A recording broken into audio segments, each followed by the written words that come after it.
어떤 글에서 우리에게 잘 알려진 독일의 철학자 니체가 기독교를 비판한 이유를 읽은 적이 있어요. 니체는 본래 기독교 가정에서 태어났어요. 누구보다도 예수 그리스도를 잘 믿을 수 있는 배경을 가지고 있었어요. 그런데 그는 도리어 기독교를 떠납니다. 그 이유를 니체는 이렇게 설명합니다. 내가 예수를 믿을 필요성을 느끼지 않는 이유는 그들의 생활에서 기쁨을 찾지 못하기 때문이다. 기독교 가정에서 자랐지만 그리스도를 통해 나타나는 기쁨이 그의 가정에는 없었다는 것이죠. 그리스도를 믿는 사람들 안에 기쁨이 없는 것을 보고 그는 충격을 받은 것입니다. 세상 사람들과 전혀 다를 것이 없다면 예수님을 믿어야 할 이유를 그는 찾을 수가 없던 것이죠. 기쁨 없는 그리스도인들의 모습은 맛을 잃은 소금과 같습니다. 이것은 오늘을 살아가는 우리에게도 큰 울림으로 다가오죠. 니체가 그의 가정과 그리스도인들을 보았듯이 누군가는 우리를 통해 우리 교회를 보고 내가 믿는 예수님을 본다는 것입니다. 우리의 자녀들은 우리를 보며 예수님을 만납니다. 그런데 우리 안에도 다를 것이 없다면 그들 또한 니체와 같이 우리를 보며 똑같이 생각할 것입니다. 지금 그래서 우리에게 회복해야 할 중요한 신앙의 상태는 기쁨입니다. 사실 기쁨은 내 삶의 주인이 누구냐와의 싸움이에요. 우리가 기뻐하지 못하는 이유들을 살펴보면 언제나 대상이 있습니다. 이것 때문에 기쁘지 않다. 저것 때문에 기쁘지 않다. 이래서 문제다. 저래서 문제다. 그래서 내가 교회 가기 싫은 이유다. 이런저런 이유들을 설명하는 이유는 대상이 있기 때문이에요. 대상이 있다는 것은 그것들이 우리의 삶의 주인이 되어 있다는 것을 보여주는 증거이죠. 그렇게 기쁨은 내 삶의 주인이 누구냐? 바로 이 싸움인 것입니다. 무슨 말입니까? 우리 안에 예수님이 아닌 다른 것들을 주인으로 두면 기쁨을 느끼지 못한다는 거예요. 사람은 누구나 주인이 있습니다. 주인 없는 사람은 없어요. 만약 나는 주인이 없다고 말하는 사람이 있다면 그는 이미 세상에 없는 사람입니다. 어떤 사람은 자기 자신이 주인이에요. 어떤 사람은 성공이 주인이죠. 또 어떤 사람은 자녀가 주인입니다. 또 어떤 사람은 남편이나 아내가 주인이 되죠. 또 어떤 사람은 물질이 주인이 되기도 합니다. 또 어떤 사람은 자신의 성취가 주인이 되기도 하죠. 우리의 고통의 시작은 주인을 잘못 설정하면서부터 시작되어요. 내가 주인일 때는 내 맘대로 살다가 어느 것이 바른 삶인지도 모른 채 허둥지둥 되다 그렇게 인생을 낭비하죠. 성공하기 위해 사람을 쫓아 살다가 사람 때문에 결국 넘어지는 이유들을 또한 그런 일들을 우리는 종종 듣게 되지 않습니까? 물질 따라가다가 물질이 사라지면 삶이 송두리째 흔들리죠. 우리의 삶의 문제는 사실 따지고 들어가 보면 무엇을 주인으로 삼고 살아가고 있는가에 대한 싸움이라는 것입니다. 종은 주인을 잘 만나야 해요. 주인을 잘못 만나면 죽도록 고생만 하다가 버려집니다. 요셉이 그렇죠. 요셉은 실컷 보디발의 집에서 쓰임 받다가 한순간에 버려집니다. 옥에 갇히죠. 다윗은 나가기만 하면 승리했습니다. 그런데 주인 사울 왕으로 인해 괴롭힘을 당하죠. 그런데 둘 다 이상한 것은 이런 상황 가운데 놓여 있었지만 그들은 삶을 포기하지 않았다는 거예요. 둘 다 처참한 꼴이 되었는데 영적 기강이 무너지지 않았다는 것이죠. 이런 비결이 도대체 어디에서 나온 것일까요? 세상적인 것들이 주인이었다면 이미 이들의 삶은 무너지고 마음이 파괴되고 고통과 원망을 재료 삼아 비관적인 삶을 살았을 것입니다. 그런데 둘은 그렇지 않았어요. 도리어 삶을 담담히 살아갑니다. 때로는 힘들고 때로는 어려웠지만 그래도 인내했습니다. 어떻게 이럴 수 있었을까요? 세상의 위치나 세상의 물질적인 것들이 그들의 주인이 아니었기 때문입니다. 하나님이 요셉과 다윗의 주인이었죠. 그 증거가 시편 18편 1절과 2절에 나타납니다. 우리 함께 같이 읽겠습니다. 나의 힘이신 여호와여, 내가 주를 사랑하나이다. 여호와는 나의 반석이시요 나의 요새시요 나를 건지시는 이시요 나의 하나님이시요 내가 그 안에 피할 나의 바위시요 나의 방패시요 나의 구원의 뿌리시요 나의 산성이시로다. 아멘.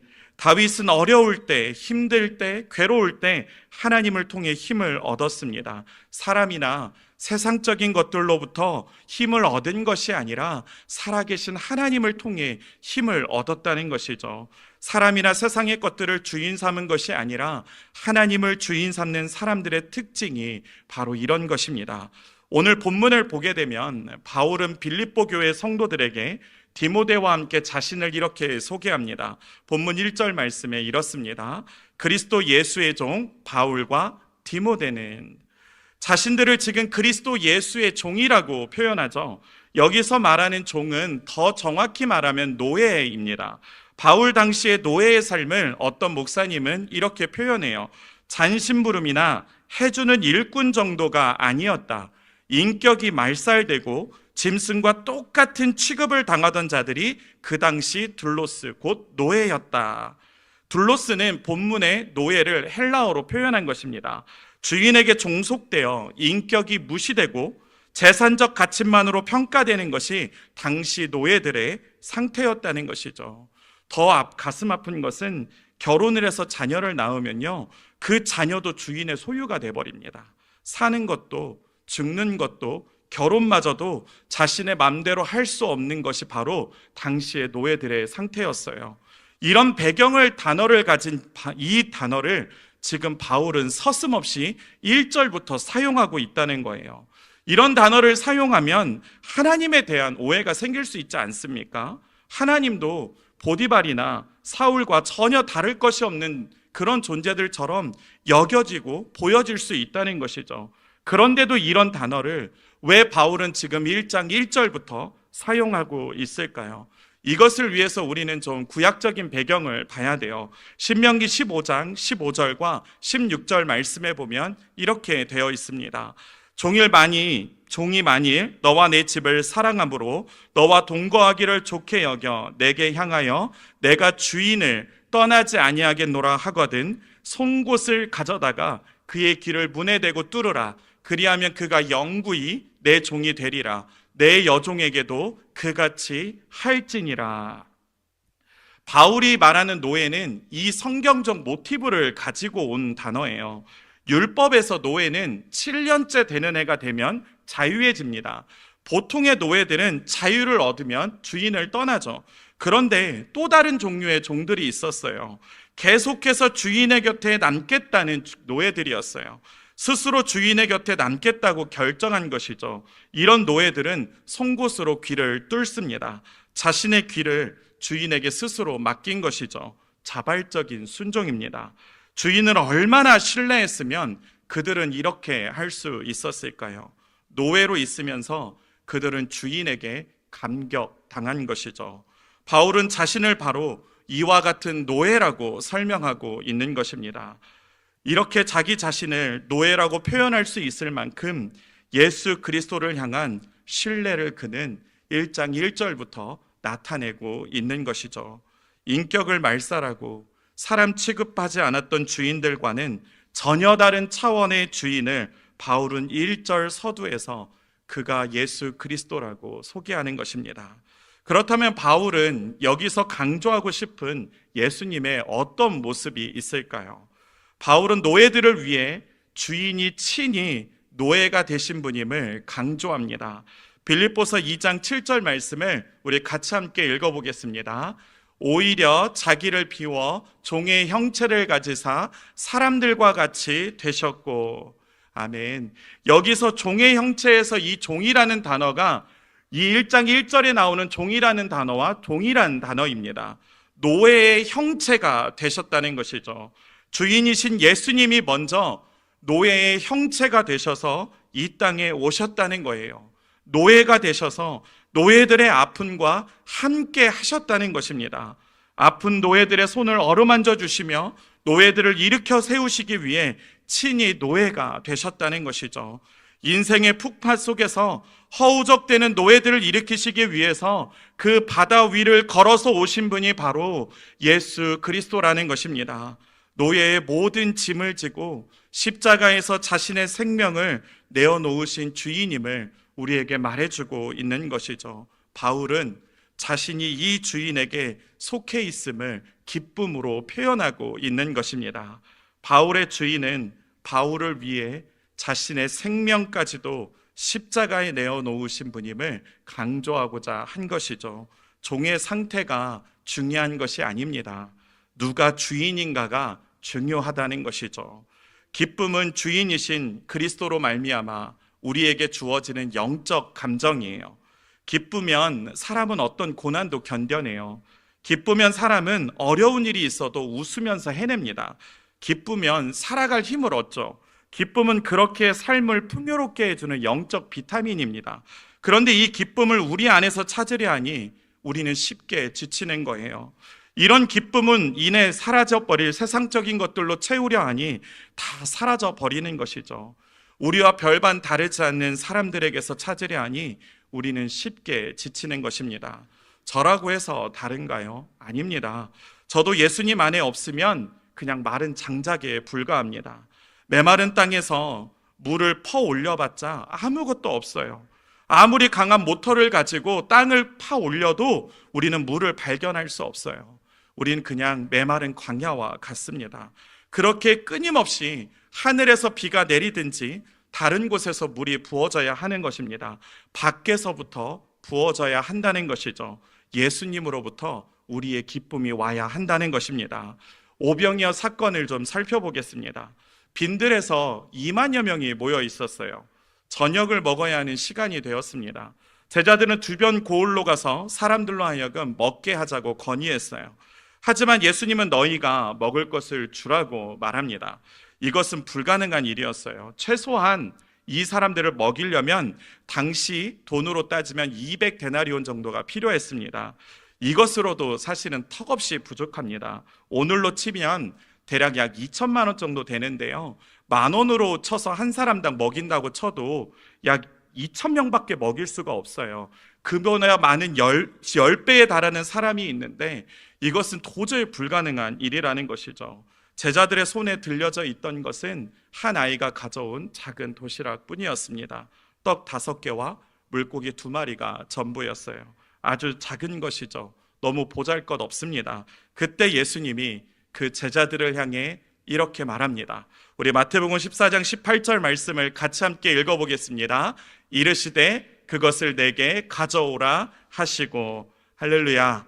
분석은 분석일 뿐이에요. 아무리 분석을 잘해도 역사가 일어나는 것은 아닙니다. 역사는 어디에서 일어나느냐? 예수 그리스도의 손에서 일어나는 것입니다. 제자들의 손이 아니라 예수님의 손에서 일어나는 거예요. 제자들의 밖에서 일어났다는 것이죠. 제자들의 역할은 무엇이냐면 그것을 예수님에게 가져오면 되는 것입니다. 우리도 마찬가지예요. 우리 안에 기쁨이 샘솟지 않는 이유가 무엇인 줄 아십니까? 우리가 그 문제를 꼭 끌어안고 있기 때문입니다. 문제가 일어나면 입맛이 사라져요. 문제가 있으면 얼굴이 어두워지죠. 문제가 있으면 기쁨이 메마릅니다. 제자들이 얼마나 심각했습니까? 그런데 무엇을 발견합니까? 예수님의 손에서 떡이 떼어지는 순간 줄지 않는 역사를 경험하는 것이에요. 예수님의 능력이 흘러오자 제자들은 할 수 없는 일을 하게 된다는 것입니다. 제자들이 한 것이 아니라 예수 그리스도께서 하신 것입니다. 예수님이 하신 것을 볼 때 제자들 안에 무엇이 다시 회복되었어요? 기쁨이 회복되었다는 것이죠.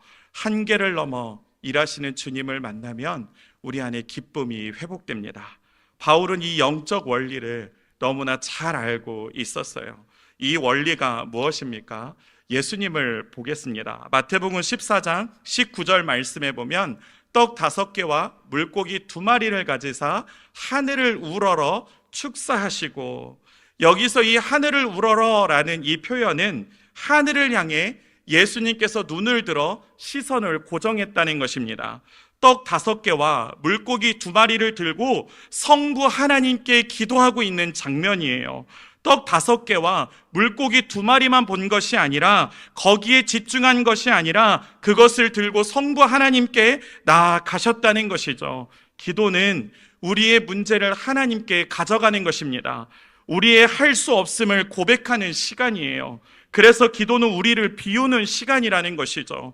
내가 의지하던 모든 것을 비워내는 시간이 기도의 시간입니다.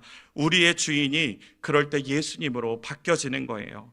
우리가 가지고 있는 것에 집중하는 시간이 아니라 이 기도의 시간은 우리의 주인 되시는 예수 그리스도에게 집중하는 시간이죠. 내가 하려던 시간들을 멈추고 예수의 능력을 기다리는 것입니다. 기도는 나의 한계를 넘어 일하시는 하나님 앞에 나아가 나의 한계를 내어놓는 시간이에요. 오늘 우리 성도님들의 마음을 무겁게 하고 영적 삶의 기쁨을 빼앗는 문제, 그것이 무엇입니까? 마음을 답답하게 하고 자꾸 생각만 하면 마음을 어렵게 하는 그것이 무엇입니까? 그것을 내게 가져오라 말씀하시는 축복합니다. 기도는 우리의 시선을 문제에서 주님께로 돌리는 영적 눈을 여는 시간입니다. 우리의 눈에 보이지 않아도 하나님의 일하심을 믿음의 눈을 열어 본다는 것이죠. 이것이 믿음입니다. 저와 성도님들의 주인은 빈들에서 2만여 명을 먹이신 예수 그리스도이십니다. 우리의 주인이신 예수님이 오늘도 저와 성도님들에게 말씀하십니다. 그것을 내게 가져오라. 이 음성에 반응함으로 우리의 한계를 넘어 일하시는 주님을 통해 기쁨이 회복되는 역사가 일어나기를 주님의 이름으로 축복합니다. 말씀을 맺겠습니다. 바울이 쓴 편지들 중에 이 빌립보서는요, 옥중서신에 속해요. 감옥에 갇힌 상태에서 편지를 썼다는 것이죠. 옥에 갇혀 있는데 바울은 2절 말씀에 보면 은혜와 평강이 너희에게 있을지어다라고 축복합니다. 바울의 처지를 보면 도리어 그에게 위로가 필요하지 않습니까? 도리어 그에게 격려가 필요합니다. 도리어 그가 축복을 받아야 할 위치에 있어요. 누구보다도 바울이 더 도움이 필요한 상태라는 것이죠. 그런데 지금 바울은 오히려 빌립보 성도들을 축복하는 위치 가운데 있다는 거예요. 그런데 어디에도 바울이 억지로 했다라는 기색이 하나도 느껴지지가 않습니다. 바울 안에 샘솟는 기쁨이 빌립보 성도들을 축복하게 한 것이죠. 어떻게 이럴 수 있었을까요? 바울의 상황은 이럴 수 없었어요. 바울의 처지와 상반되는 표현입니다. 도리어 은혜와 평강이 내게 있을 수 있도록 기도를 부탁해요가 더 맞는 표현입니다. 그런데 바울은 아무리 당시에 관용적인 표현을 사용했다고 하지만 빌립보 성도들을 진심으로 축복하고 있었습니다. 바울이 가진 기쁨의 기준이 달랐기 때문이에요. 바울의 기준은 1절에 이렇게 되어 있습니다. 그리스도 예수 안에서 빌립보에 사는 모든 성도와 또한 감독들과 집사들에게 편지하노니. 바울은 그리스도 예수, 다시 말해서 자신의 주인의 능력으로 축복하는 것이죠. 자신에게 선한 것이 있는 것이 아니라 예수 안에 있는 능력으로 은혜와 평강이 있을지어다라고 선포하는 것입니다. 예수님께서 우리에게 은혜를 주시는 주체가 된다는 것이죠. 예수님께서 우리의 평강의 주체가 된다는 것입니다. 감옥에 있어도 바울은 예수 그리스도 안에 있었습니다. 예수 안에 있으면 그곳이 감옥이라도, 그곳이 풍랑 위라도, 그것이 포도주가 떨어진 잔치집이라도, 그곳이 빈들이라도 예수님의 역사의 현장이 된다는 것입니다. 기도는 그래서 장소의 구애를 받지 않아요. 얼마나 감사합니까? 어느 곳에 있든지 우리는 뭐 할 수 있어요? 기도할 수 있습니다. 그래서 하나님이 주신 기가 막힌 선물이 저는 기도라고 생각합니다. 언제 어디서나 어떤 상황에도 할 수 있는 것이 기도이기 때문이죠. 그래서 기도는 우리에게 있어서 영적 무기입니다. 바울은 감옥에서도 기도했습니다. 기도로 하나님과 끊임없이 그곳에서 교제했던 것이죠. 바울은 기도로 하나님과 소통했어요. 바울은 기도로 하나님을 감옥에서도 경험할 수 있었다는 것입니다. 우리의 문제는 기도하지 않기 때문에 생기는 것입니다. 하나님과 교제하지 않기 때문에 생기는 거예요. 영적인 눈이 열리지 않으니 답답한 현실만 보이는 것이죠. 그런데 바울은 감옥의 현장을 기도의 현장으로 바꾸어 버렸습니다. 여기에서 예수 그리스도를 믿는 맛이 나타나는 거예요. 빌립보서 1장 4절을 우리 같이 함께 읽어보겠습니다. 간구할 때마다 너희 무리를 위하여 기쁨으로 항상 간구함은 아멘. 바울은 기쁨으로 감옥 가운데서도 간구했습니다. 기도의 기쁨을 알았다는 거예요. 기도의 능력을 알았습니다. 기도를 들으시는 주인이 예수 그리스도이시기에 그는 기쁨으로 기도할 수 있었다는 것이죠. 믿음의 사람들은요, 기도의 신비를 압니다. 기도를 통해 우리 안에 부어지는 평안을 경험해요. 기도를 통해 우리 안에 부어지는 기쁨을 경험합니다. 우리에게 주어지는 기쁨을 알기에 기도의 자리를 떠나지 않습니다. 우리의 문제는 다른 것이 아니에요. 기쁨이 사라지는 거예요. 기쁨 없이 일하는 거예요. 기쁨 없이 자녀들을 대하는 거예요. 기쁨 없이 사람들을 대하는 것입니다. 기쁨 없이 견디는 거예요. 사랑하는 성도 여러분, 견디지 마십시오. 그것들을 들고 주님께 나아가십시오. 그렇기에 사도 바울은 기쁨 안에서 견딜 수 있다라고 제안합니다. 기독교의 신비가 바로 여기에 있지 않습니까? 우리는 예수 그리스도 안에 있기에 기쁨 안에서 우리의 삶을 견딜 수 있습니다. 우리의 모든 짐을 지시고 십자가에서 죽으시고 3일 만에 부활하신 능력의 하나님이 저와 성도님들의 주인인 줄 믿습니다. 사망 권세를 깨트리신 예수님이 우리의 주인이신데 무엇이 두려우십니까? 사망도 이기신 주님이 저와 성도님들의 주인일진데 무엇이 문제입니까? 사망 권세 이기신 주님을 바라보며 주님의 영광이 우리의 삶을 가득 채우도록 간구하며 예수 믿는 맛을 가정에서, 교회에서, 세상에서 나타내는 우리 모두가 될 수 있기를 주님의 이름으로 축복합니다.